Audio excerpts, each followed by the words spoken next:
Yang juara tarik atau tambang personil putra tahu dan dia putri, bahwa juara lari goji begini putra rupanya dan putri. keadaan kita kalau memang datang ke Aceh Barat, penyambutannya dilihat ya, Nah, itu saja. kemudian caranya, kemudian teman-teman yang tidak kenal sudah kenal, itu yang diutamakan.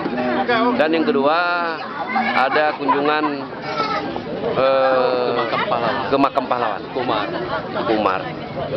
Ini mungkin kami ambil momen yang penting supaya anak-anak itu tahu bahwa di sini letaknya kuburan pahlawan Kumar.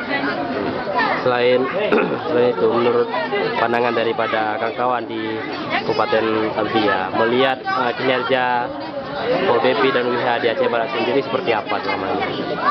Alhamdulillah, saya rasa tidak ada yang kurang. Tidak ada yang kurang, cuman hanya beda mungkin kegiatan.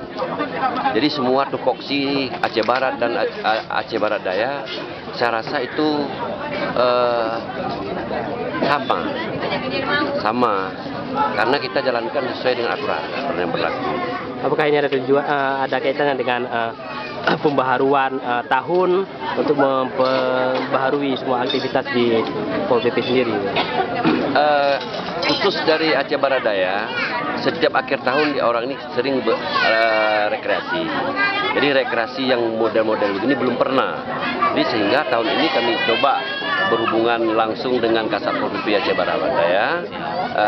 Beliau menerima kehadiran kami dan alhamdulillah ini sangat antusias kami melihat bahwa penerimaan kedatangan kami ini sehingga untuk dapat menjadi contoh bagi Kasat Pol PP se-Aceh.